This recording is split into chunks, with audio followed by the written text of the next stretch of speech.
Hello students, कैसे हो आप लोग। आज हम पढ़ने वाले हैं द थर्ड लेवल।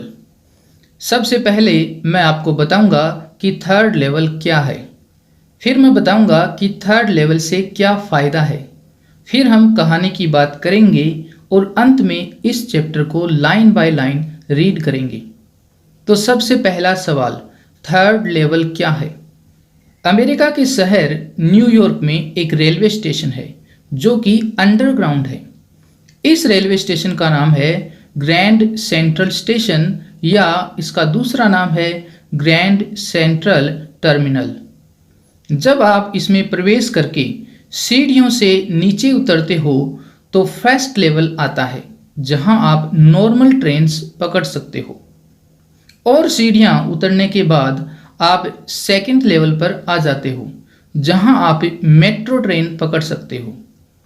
अगर आपको और सीढ़ियां उतरने का रास्ता मिल जाए, जो कि बहुत कम लोगों को मिलता है, तो आप थर्ड लेवल पर आ जाते हो। थर्ड लेवल पर आते ही आप दूसरे समय में आ जाते हो। 1894 का साल आ जाता है। उसी समय के लोग होते हैं, उसी समय की ट्रेन्स होती हैं जो कोयले से चलती हैं। आप ट्रेन्स से 1894 के समय की किसी भी जगह, किसी भी शहर जा सकते हो और अपना जीवन जी सकते हो। अब दूसरा सवाल, थर्ड लेवल का क्या फ़ायदा है। लोग क्यों 1894 के साल में वापस जाना चाहते हैं। प्रॉब्लम यह है कि आज का न्यूयॉर्क शहर, आज की दुनिया दुखों से भरी पड़ी है। लोग एक दूसरे की तरक्की से जलते हैं, लोगों को लूटते हैं, लोगों को पैसे के लिए मार देते हैं। इस दुनिया में असुरक्षा है, भय है, लड़ाई है, भीड़ है, प्रदूषण है, चिंता है, लेकिन सुकून नहीं है, संतुष्टि नहीं है, सब्र नहीं है।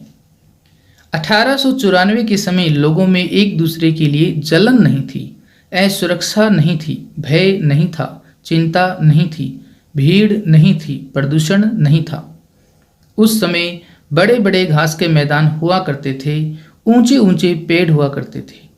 शाम के समय लोग घास के मैदानों में बैठकर सिगार पिया करते थे, धीरे धीरे बातें करते थे, एक दूसरे को अपने घर इनवाइट करते थे। शांतिपूर्ण समय था। थर्ड लेवल का फ़ायदा यह है कि आप वहाँ से ट्रेन पकड़कर 1894 के वर्ष की किसी भी शहर में जा सकते हो और आधुनिक दुनिया की दौड़ भाग से बच सकते हो, प्रदूषण से बच सकते हो, भीड़ से बच सकते हो और सब्र की जिंदगी जी सकते हो। अब मैं आपको इस चैप्टर की कहानी सुनाता हूँ। कहानी 31 वर्ष के एक आदमी की है जिसका नाम है चार्ली, जो अपनी वाइफ लुइसा के साथ न्यूयॉर्क शहर के अपटाउन में रहता है। अपटाउन का क्या मतलब है। अपटाउन का अर्थ है शहर का उत्तरी भाग। जो शहर का भाग उत्तर में होता है, नॉर्थ में होता है, उसको हम बोलते हैं अपटाउन। डाउनटाउन का अर्थ है शहर का दक्षिणी भाग, और मिड टाउन का अर्थ है शहर का मध्य भाग। चार्ली का ऑफिस डाउनटाउन में होता है। वह रोज अपटाउन से चलता है, पूरा शहर पार करके डाउनटाउन पहुंचता है। वहां पूरा दिन काम करके फिर से पूरा शहर पार करके अपने घर जाता है। वह अपनी दौड़ भाग की जिंदगी से काफ़ी परेशान रहता है।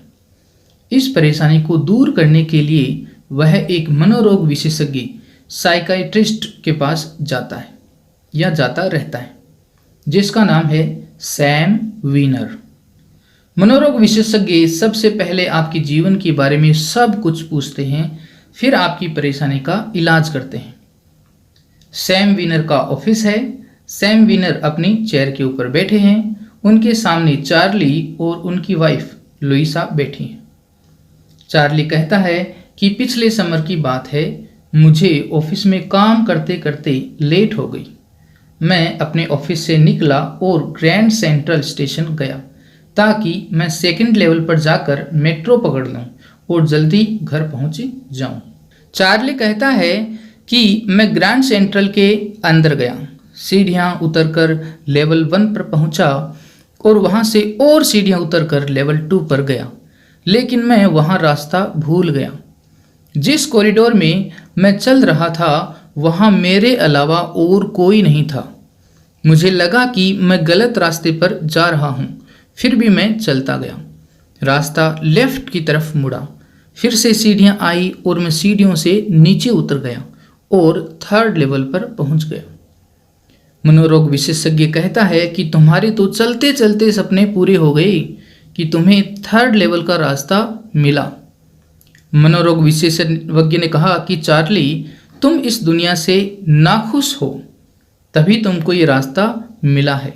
ये बात सुनकर चार्ली की वाइफ लुइसा को गुस्सा आ जाता है। वह सोचती है कि चार्ली मेरी वजह से खुश नहीं है इस दुनिया में।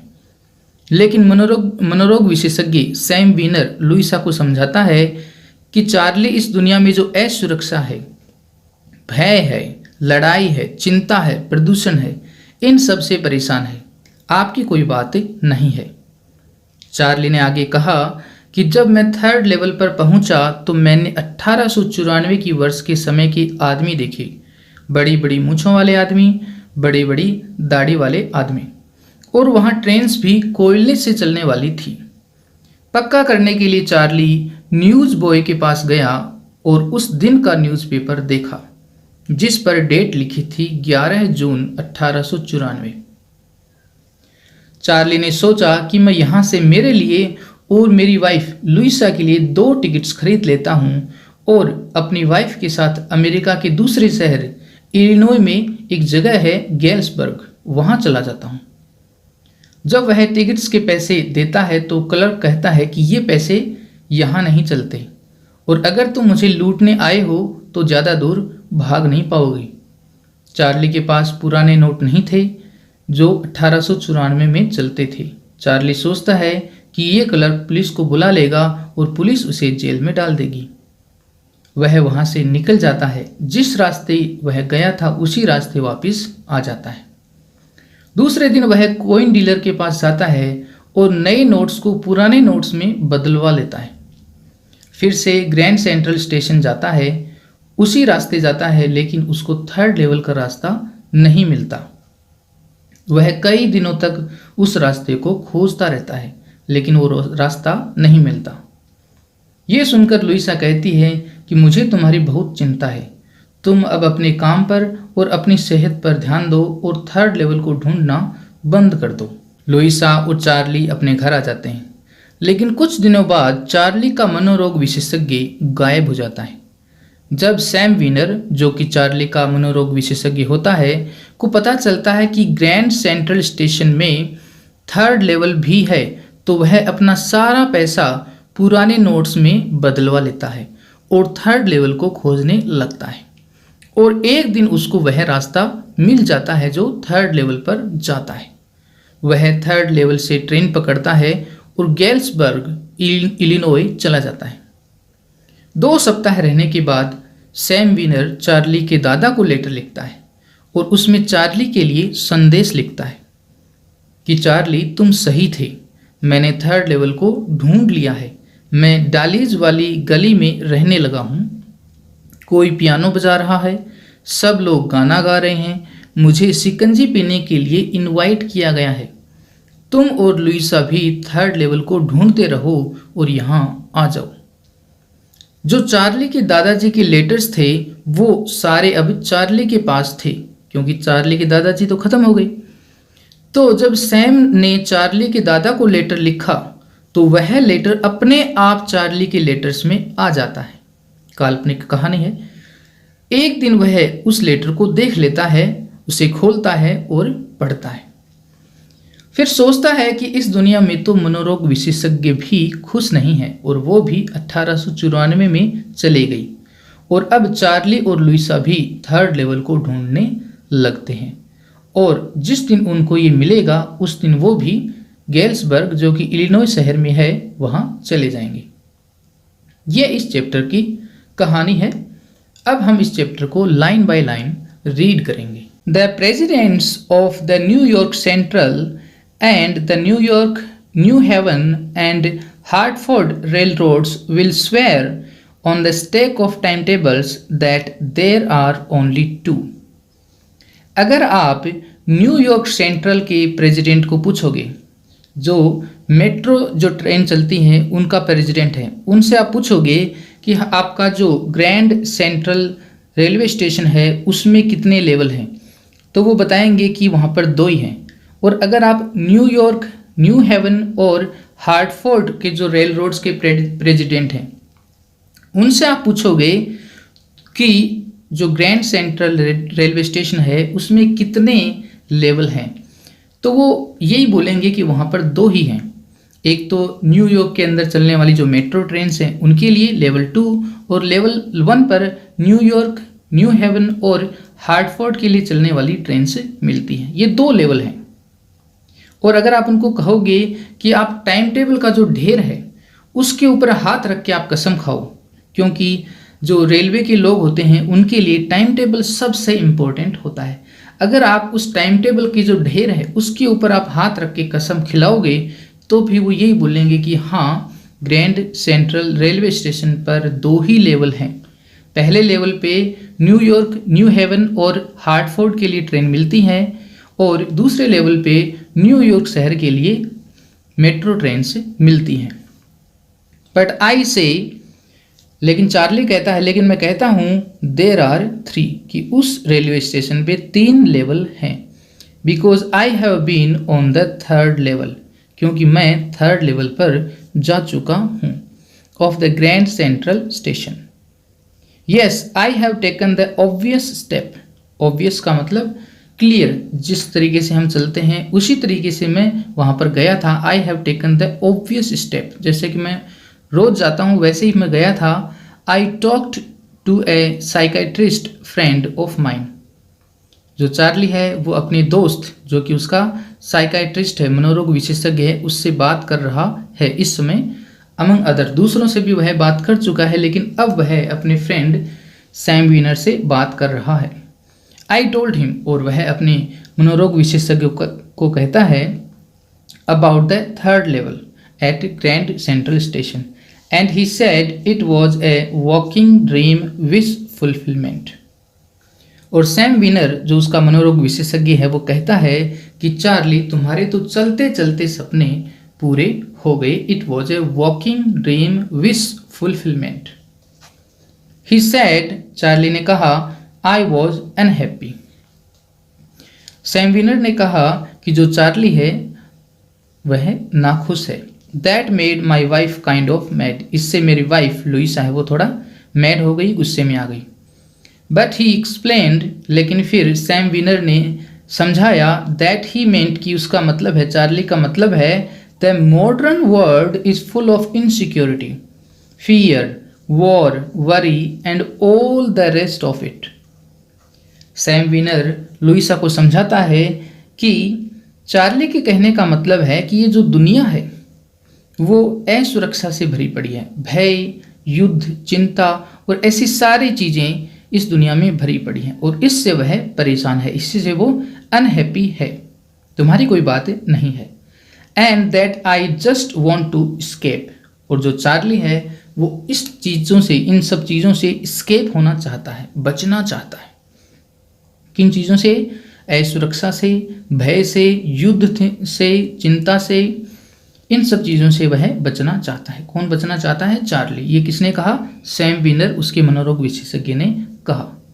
वेल, हु डजंट, कौन है वो बचना नहीं चाहता? सब लोग इन सब चीज़ों से बचना चाहते हैं। Everybody I know wants to escape. जिन लोगों को मैं जानता हूँ वो सारे लोग इन सब चीज़ों से भाग निकलना चाहते हैं। But they don't wander down into any 3rd level at Grand Central Station. लेकिन वो ग्रैंड सेंट्रल स्टेशन के 3रे लेवल पे नहीं पहुँचते। But that is the reason, लेकिन यही तो कारण है। ही said, and my friends all agreed. और इस बात पे मेरे सारे फ्रेंड्स हैं वो एग्री करेंगे, सहमति जताएंगे। Everything points to it. और सारी चीज़ें इसी की तरफ इशारा करती है। They claimed my stamp collecting, कि जो मैं स्टैम्प कलेक्टिंग करता हूँ, स्टाम्प्स को इकट्ठा करता हूँ, इस बात की तरफ सब लोग इशारा करेंगे, क्योंकि मैं इस दुनिया से परेशान हो गया हूँ, यहाँ से निकलना चाहता हूँ। इसीलिए मैं क्या करता हूँ, ऐसी हॉबीज़ रखता हूँ स्टैम्प कलेक्टिंग की, ताकि मैं इस दुनिया को कुछ देर के लिए भूल जाऊं। For example, that is a temporary refuge from reality, ताकि मैं वास्तविकता से थोड़ी देर के लिए टेम्परेरीली रेफ्यूज हो जाऊं, दूसरी जगह शरण ले लूं। वेल मे बी, हो सकता है, but my grandfather didn't need any refuge from reality. Charlie कहता है कि हो सकता है कि मैं इस दुनिया की जो वास्तविकता है उससे बचने के लिए स्टाम्प कलेक्ट करता हूँ, लेकिन मेरे दादाजी थे वो भी स्टाम्प कलेक्ट करते थे और उनके समय इस तरह की कोई प्रॉब्लम नहीं थी, वो रियलिटी से भागना नहीं चाहते थे। Things were pretty nice and peaceful, जिस समय दादाजी थे उस समय चीज़ें थी वो अच्छी थी, शांतिपूर्ण थी। इन हिज डेज, उनके दिनों में। फ्रॉम ऑल आई हियर, जैसा भी मैंने सुना है अपने दादाजी के समय के बारे में, उसके अनुसार उनके समय सारी चीज़ें ठीक थी। And he started my collection, और उन्होंने ही मेरे कलेक्शन को, मेरे जो स्टाम्प कलेक्शन है, संग्रह है, उसको शुरू किया था। और उनके जो लेटर्स हैं वो भी मेरे पास पड़े हैं। It is a nice collection too, और ये जो कलेक्शन है वो भी काफ़ी अच्छा है। Blocks of 4 of practically every US issue first day covers and so on, और इस कवर के अंदर हर एक जो स्टाम्प US ने इश्यू की है, बनाई है, उसके फर्स्ट डे कवर इस कलेक्शन में है। फर्स्ट डे कवर यहाँ पर बात आ गई है, क्या होता है?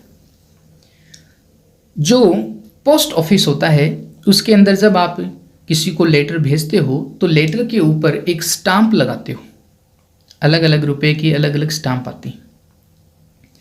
अगर आपको स्टाम्प कलेक्ट करने का, फर्स्ट डे कवर्स कलेक्ट करने का शौक होता है और आपको पता चल जाए कि आज कोई स्टाम्प रिलीज हुई है, आज ही इश्यू हुई है, तो आप क्या करते हो, वो स्टाम्प अपने किसी लेटर पे चिपकाते हो और वो लेटर अपने आप को ही मेल कर देते हो, उस लेटर पे अपना ही एड्रेस दे देते हो और पोस्ट ऑफिस में जाके जमा करवा देते हो।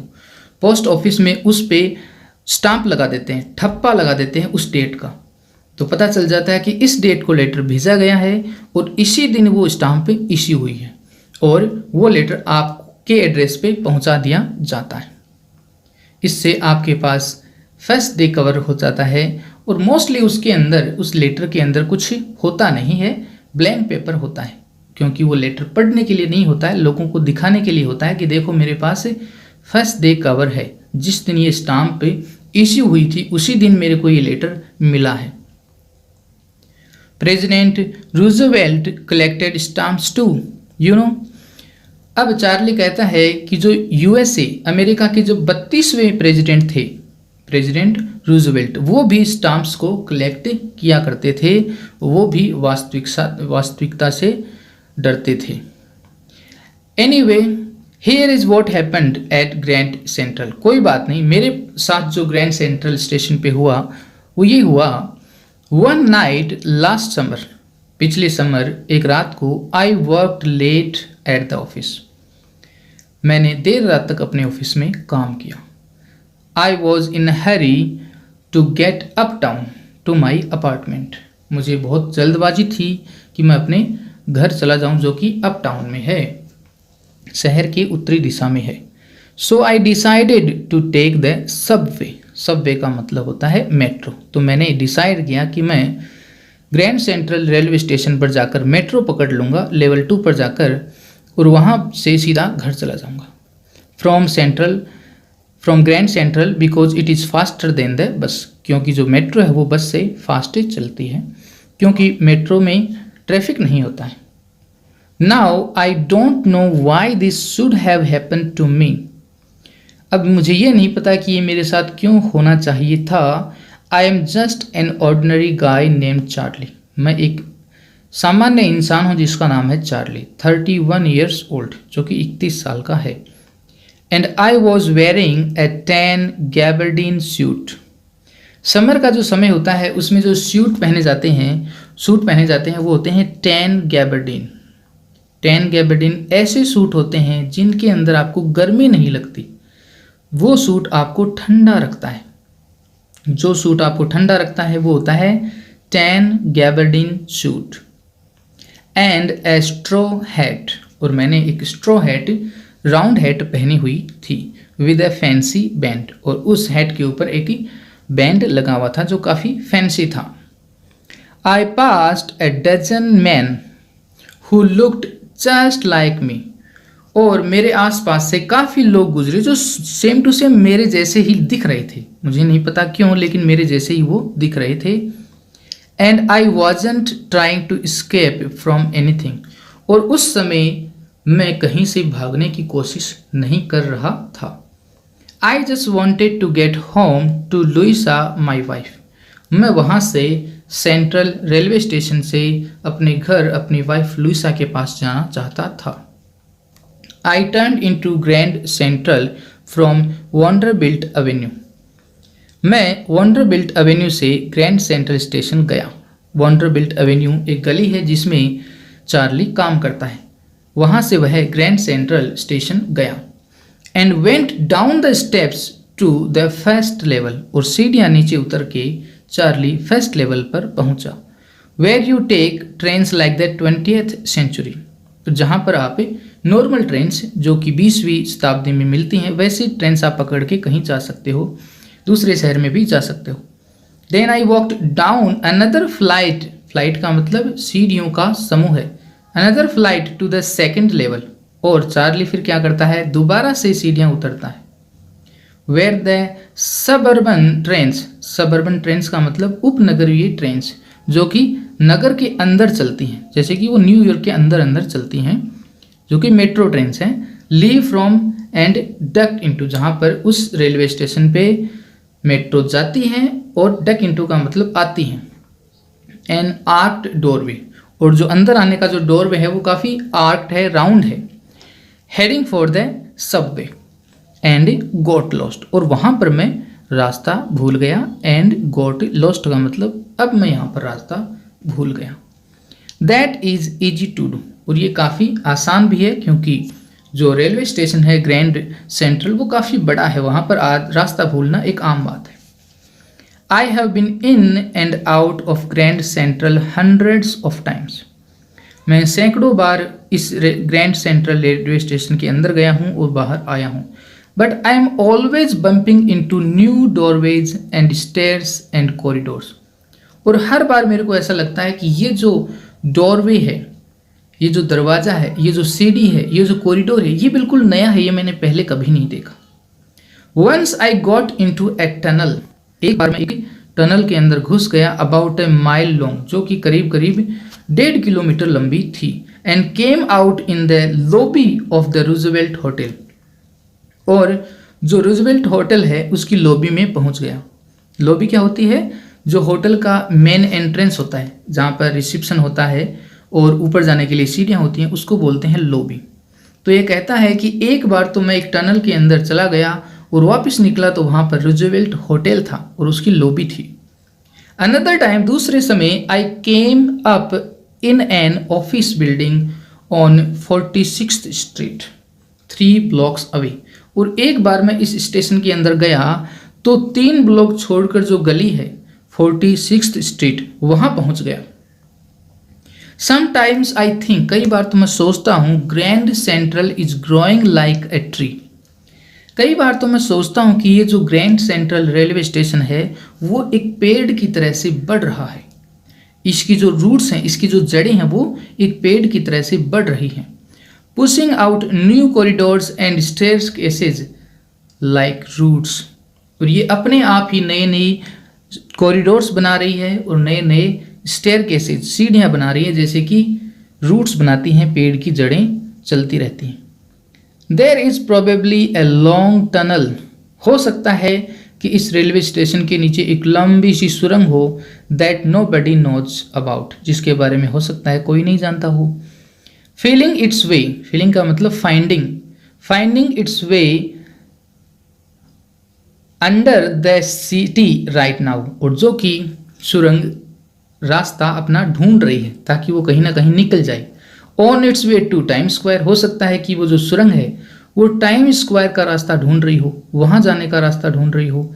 And maybe another to Central Park, हो सकता है कि दूसरी सुरंग है वो सेंट्रल पार्क की तरफ जाने का रास्ता ढूंढ रही हो।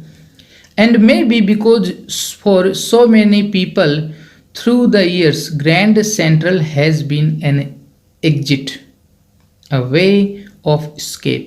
और हो सकता है कि बहुत सारे लोगों के लिए ये एक एग्जिट हो, स्केप हो, बचने का रास्ता हो, इस दुनिया से, इस भीड़ से, इस प्रदूषण से बचने का रास्ता हो। May be that is how the tunnel I got into. और हो सकता है उसी वजह से मैं उस सुरंग के अंदर पहुंचा। But I never told my psychiatrist friend about that idea. लेकिन पहले मैंने कभी अपने मनोरोग चिकित्सक दोस्त को इस बारे में नहीं बताया था। The corridor I was in began angling left. जिस कॉरिडोर में मैं था वो अब धीरे धीरे लेफ्ट की तरफ एंगल होने लगा, मुड़ने लगा। एंड स्लैंटिंग डाउनवर्ड्स, और नीचे की तरफ ढलान में ढलने लगा। एंड आई थॉट, और मैंने सोचा, दैट आई वॉज रॉन्ग, कि मैं गलत रास्ते पर जा रहा हूँ। But I kept on walking, लेकिन मैं चलता गया। All I could hear was the empty sound of my own foot steps. जो भी मैं सुन सकता था वो मेरे खुद के पैरों की आवाज़ थी। I didn't pass A soul, मेरे पास से कोई भी नहीं गुजरा। Then I heard the sort of hollow roar, फिर मुझे खोखली आवाज़ें सुनाई दी। अहेड, सामने।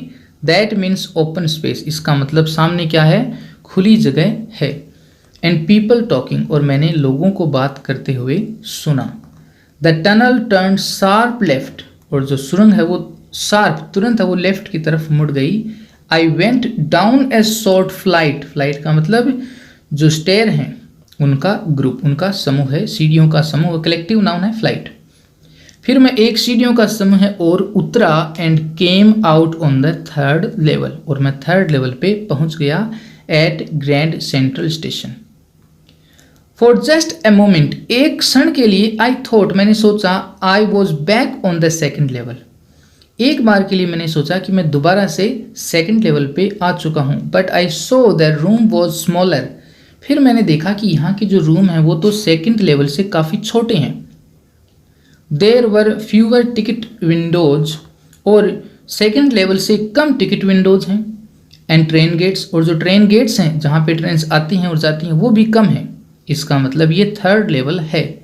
And the information booth in the centre, और जो इंफॉर्मेशन बूथ जो कि बीच में था वो वुड का बना हुआ था, लकड़ी का बना हुआ था। एंड ओल्ड लुकिंग, और पुराना दिख रहा था।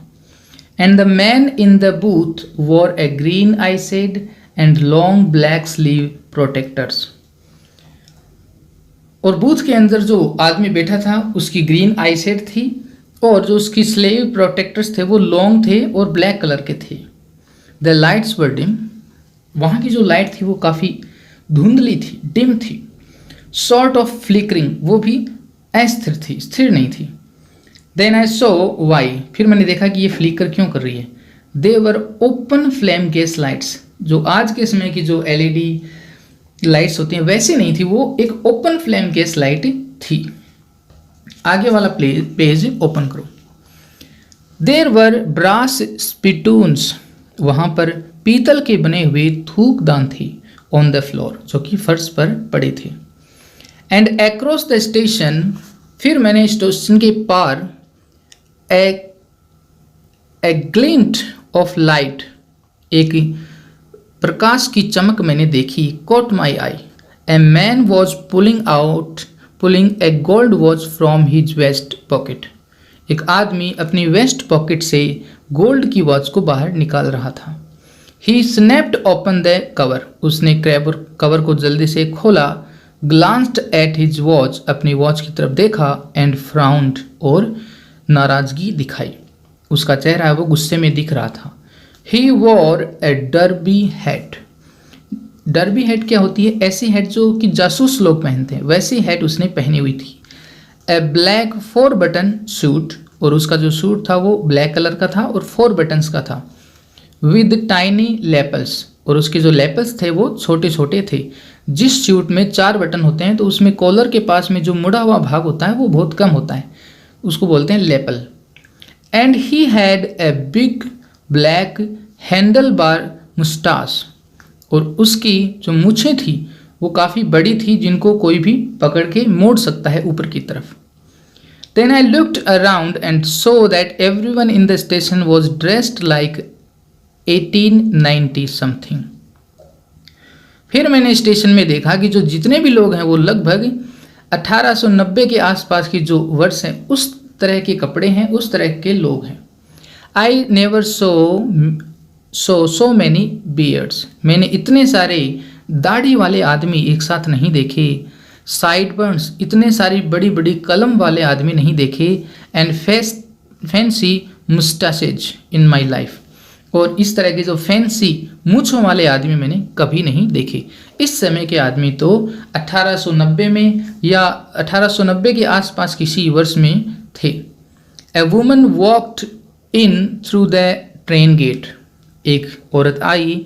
She wore a dress with leg of mutton sleeves, और उसने लेग ऑफ मटन स्लीव्स वाली ड्रेस पहन रखी थी. Skirts to the top of her high buttoned shoes, और उसकी जो स्कर्ट थी वो हाई बटन वाले जो शूज थे वहाँ तक जा रही थी. Back of her out on the tracks I caught a glimpse of a locomotive, और उसके पीछे मैंने देखा कि एक लोकोमोटिव, एक इंजन आ रहा है. A very small Currier and Ives locomotive, जो कि पुराने समय में चलने वाली लोकोमोटिव इंजन मैंने देखा. With A funnel shaped stack, और उसके अंदर जो स्टैक था वो फनल की शेप में था. एंड देन आई न्यू, और उस समय मुझे पता चल गया कि मैं 1894 वाली साल में आ गया हूँ. टू मेक श्योर, पक्का करने के लिए, I walked over to a newsboy. पक्का करने के लिए मैं न्यूज़ बॉय के पास गया. And glanced at the stack of papers, और जो पेपर्स का ढेर था उसके ऊपर मैंने देखा. एट हिज फीट, जो कि न्यूज़ बॉय के पैरों में पड़े थे. इट वॉज द वर्ल्ड, उस न्यूज़पेपर का नाम था the World. And the World hasn't been published for years, और ये जो न्यूज़पेपर है इसको छपे हुए तो सालों हो गए. The lead story sad something about president Cleveland, और जो लीड स्टोरी थी उसमें प्रेसिडेंट क्लीवलैंड के बारे में कुछ लिखा हुआ था. प्रेसिडेंट जो क्लीवलैंड है वो अमेरिका के 22वें और 24वें प्रेसिडेंट रह चुके हैं.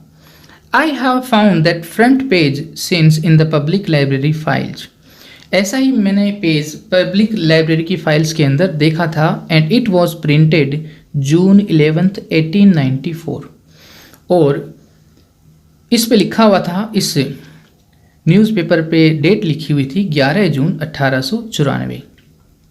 I turn towards the ticket Windows knowing that here on the third level at Grand Central I could buy tickets that would take Louisa and me anywhere in the United States we wanted to go.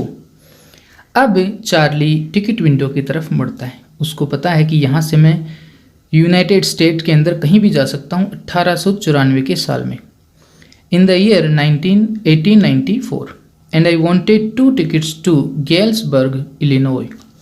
और मुझे Illinois के अंदर एक जगह है गैल्सबर्ग, वहाँ जाना था मुझे और मेरी वाइफ को. Have you ever been there, क्या आप कभी गैल्सबर्ग इलिनॉय गए हो? It is a wonderful town. ये जो चार्ली है ये किससे बात कर रहा है? अपने मनोरोग विशेषज्ञ से बात कर रहा है. उनकी बगल में उनकी वाइफ बैठी हैं, तो वह अपने मनोरोग विशेषज्ञ को कहता है कि क्या आप कभी इलिनॉय गए हो? It is a wonderful town, बहुत ही वंडरफुल टाउन है स्टिल अब तक. With big old frame houses, huge lawns, बड़े बड़े गार्डन हैं. And tremendous means big trees, बड़े बड़े ट्रीज हैं.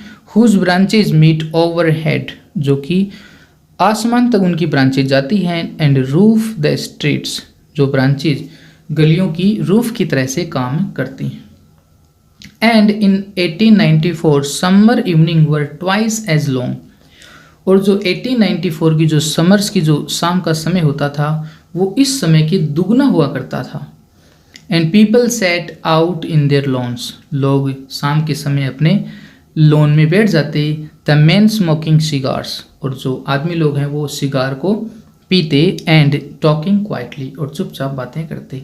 The women waving palm leaf fans, और जो औरतें हैं वो ताड़ के पत्तों के जो पंखे हैं उनको बुनती। With the fire flies all around, और जो फायर फ्लाइज होते हैं, जुगनू होते हैं, वो चारों तरफ घूमते रहते थे। इन अ पीसफुल वर्ल्ड, शांतिपूर्ण संसार में। To be back there with the first world war still 20 years off, अगर हम वहाँ चले जाएं तो भी जो फर्स्ट वर्ल्ड वॉर है वो 20 साल आगे पड़ी है।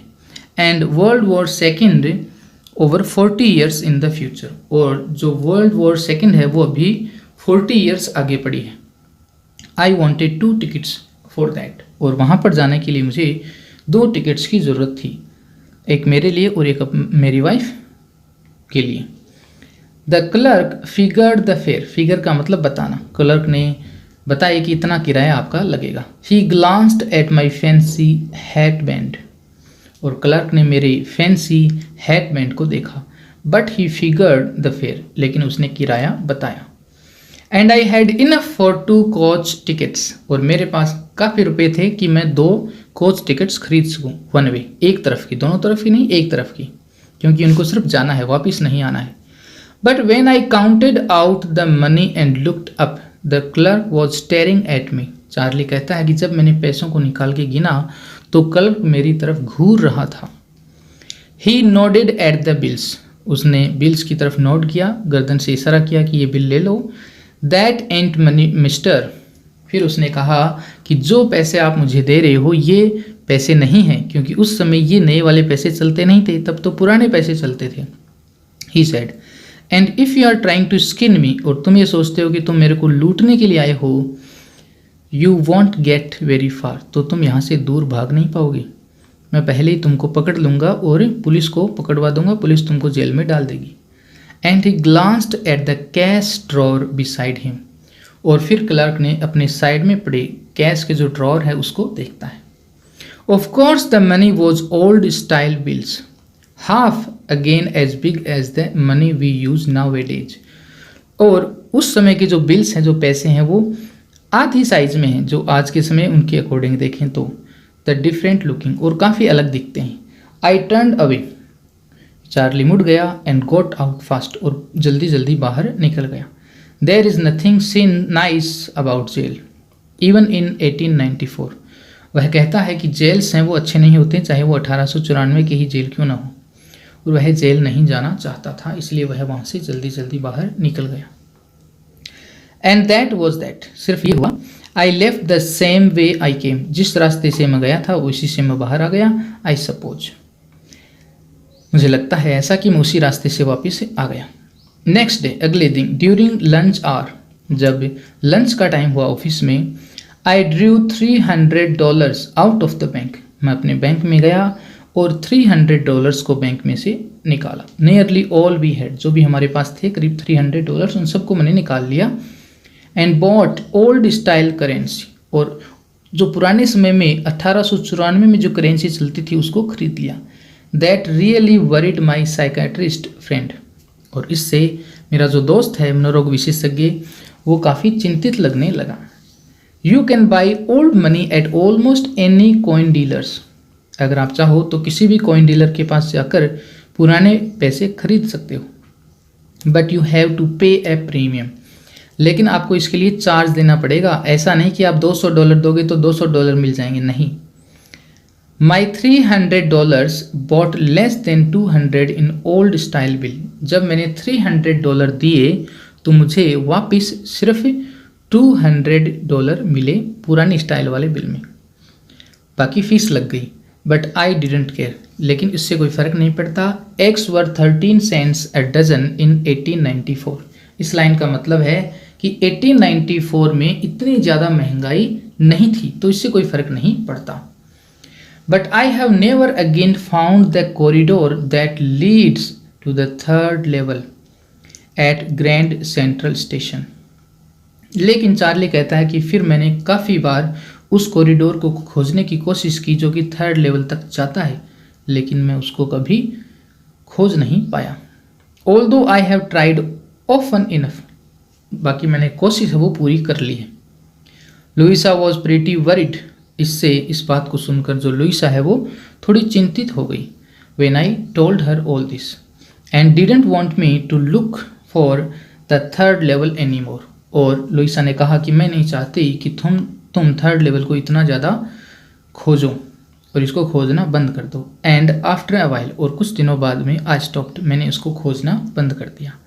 आई went back to my stamps, और फिर से मैंने अपने जो स्टाम्प्स कलेक्टिंग का जो पैशन था, हॉबी थी, उसी में लग गया। But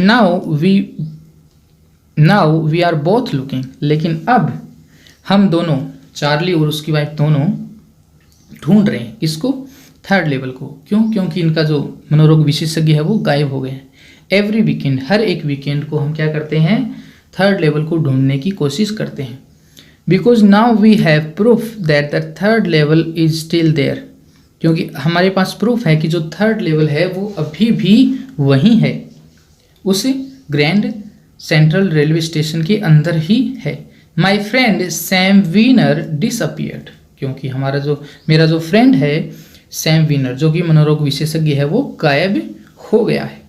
no baddie new where, किसी को पता नहीं कि वो कहाँ चला गया। But I sort of suspected, लेकिन मेरे को शक है, because Sam is a city boy, क्योंकि सैम एक सिटी बॉय है और शहर वालों को पुराने समय में जाना, गाँव में जाना काफ़ी अच्छा लगता है। And I used to tell him about Galesburg, और मैं उसको गेल्सबर्ग के बारे में बताता रहता था। I went to school there, क्योंकि वहाँ गेल्सबर्ग में मैं स्कूल में गया था। And he always said he liked the sound of the place, और ये जो मनोरोग विशेषज्ञ है वो बहुत बार कहता था कि ये जो प्लेस है गेल्सबर्ग, वो काफ़ी अच्छा है, मैं वहाँ पर जाना चाहता हूँ। And that is where he is, और वहीं वो है। ऑल राइट, इन 1894, कि वह 1894 में है। कौन सी जगह पर? गेल्सबर्ग में। बिकॉज वन नाइट, अब चार्ली को ये सब क्यों पता है? क्योंकि एक रात को fussing with my stamp collection, जब वह अपने स्टाम्प कलेक्शन को मूव कर रहा था, एक जगह से दूसरी जगह रख रहा था, आई फाउंड, चार्ली को क्या मिला? Well do you know what A first day cover is. सबसे पहले चार्ली कहता है कि क्या आपको ये पता है कि फेस्ट डे कवर क्या होता है? When a new stamp is issued, जब एक नई स्टाम्प इश्यू होती है। स्टाम्प कलेक्टर्स, जो लोग स्टाम्प कलेक्ट करते हैं, बाय सम, उनको कुछ को खरीद लेते हैं, and use them to mail envelopes to themselves, और वो क्या करते हैं, उन स्टाम्प्स को मेल के ऊपर, खत के ऊपर, एनवेलप्स के ऊपर लगा लेते हैं और खुद के पते के ऊपर भेज देते हैं।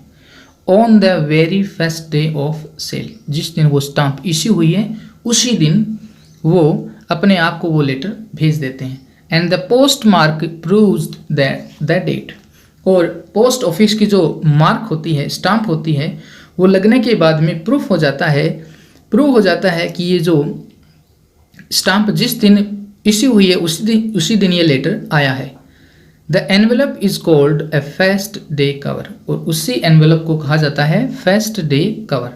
दे आर नेवर ओपन्ड, और इन लेटर्स को खोला नहीं जाता है।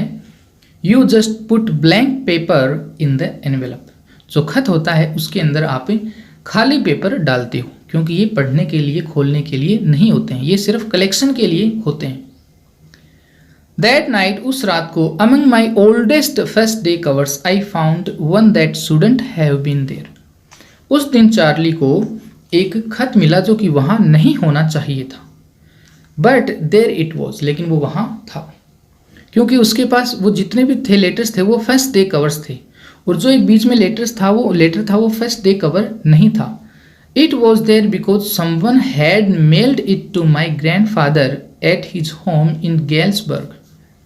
ये यहाँ पर था क्योंकि किसी ने मेरे दादाजी को, जब वो गेल्सबर्ग में रहते थे, उनको मेल किया था, खत भेजा था। That is what the address on the envelope said, क्योंकि एनवेलप के ऊपर वहीं का एड्रेस लिखा हुआ था। And it had been there since July 1894, और वो वहीं था, मेरे पास ही था 18 जुलाई 1894 से। That post mark showed it, क्योंकि उस पर डेट लिखी हुई थी। येट आई डिडेंट रिमेंबर, लेकिन फिर भी मेरे को याद नहीं था इट एट ऑल, लेकिन इसके बारे में कभी मुझे याद नहीं था कि मेरे पास पहले ऐसा कोई लेटर था। अचानक ये लेटर मेरे सामने आ गया।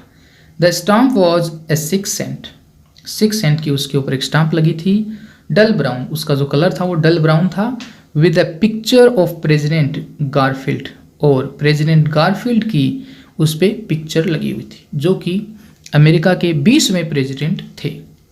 Naturally, when the envelope came to Granddad in the mail, it went right into his collection and stayed there.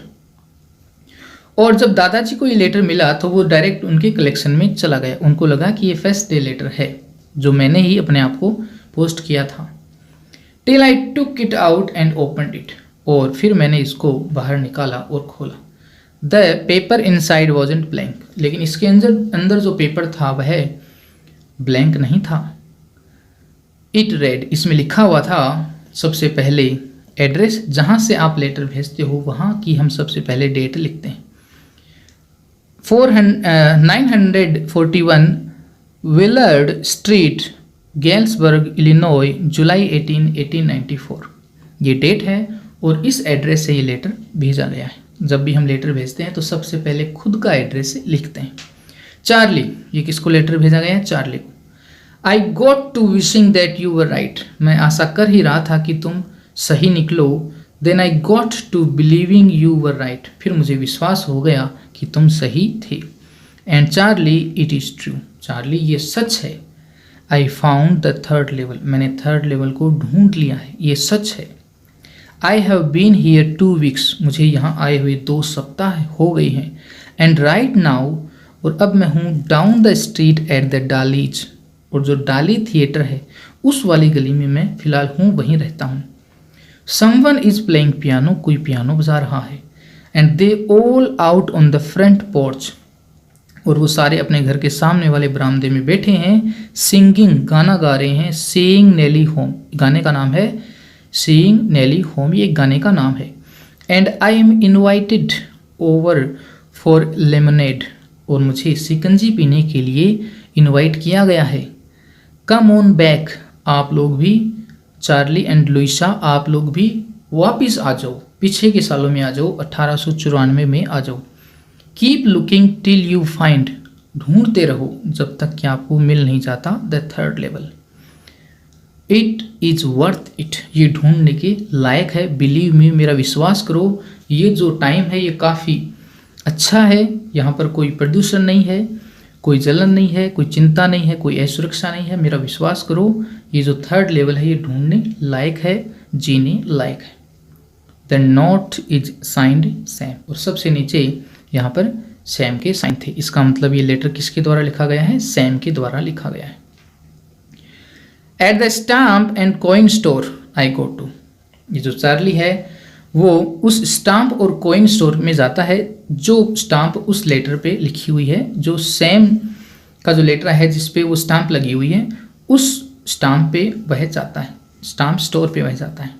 I found out that Sam bought $800 worth of old style currency, और वहाँ पर उसको पता चला कि सैम ने $800 देके जितने भी ओल्ड स्टाइल करेंसी खरीदी जा सकती थी उसने खरीदी। That ought to set him up in a nice little hay feed and grain business, ताकि वह आराम से वहाँ पर हे का, चारे का, या फिर फीड का, या फिर ग्रेन का बिजनेस कर सके। ही ऑलवेज सेड, वह हमेशा कहा करता था, that is what he really wished he could do, और वह कहा करता था कि काश मैं 1894 में चला जाऊं और वहाँ पर हे का, फीड का और ग्रेन बिजनेस में कर सकूं। And he certainly can't go back to his old business, लेकिन उस समय वह अपने पुराने बिजनेस में नहीं जा सकता था क्योंकि उसको थर्ड लेवल के बारे में पता नहीं था। नॉट इन गैल्सबर्ग इलिनॉय इन 1894, वह गैल्सबर्ग इलिनॉय में नहीं जा सकता था, वह 1894 में नहीं जा सकता था। हिज ओल्ड बिजनेस, उसका ओल्ड बिजनेस, आगे क्वेश्चन मार्क है, वह इसका मतलब है कि ये जो साइकेट्रिस्ट है, मनोरोग विशेषज्ञ है, वो पिछले जन्म में या फिर पुराने समय में वह दूसरा बिजनेस करता था। वाई, वाई मतलब क्यों, क्यों ये जो मनोरोग विशेषज्ञ है इस दुनिया को छोड़ के अपना ओल्ड बिजनेस करने लगा। Sam was my psychiatrist, Sam मेरा मनोरोग चिकित्सक था। वह यहाँ से चला क्यों गया, क्योंकि इस दुनिया में, इस संसार में, न्यूयॉर्क शहर में असुरक्षा है, भय है, चिंता है, लड़ाई है, झगड़ा है। इस सब से वह जो मनोरोग विशेषज्ञ है वह भी बचना चाहता था, इसलिए वो यहाँ से निकल गया। ये छोटा सा आपका चैप्टर है, मुझे लगा है समझ में आ गया। इस चैप्टर में टाइम ट्रेवल की बात है कि आप एक जगह पे पहुंच के दूसरी दुनिया में, दूसरे समय में आप पहुंच सकते हो। ये इसका एक कॉन्सेप्ट है जो कि काफ़ी नया है। मुझे लगता है कि आपको समझ में आ गया होगा। अब हम मिलते हैं नेक्स्ट वीडियो में।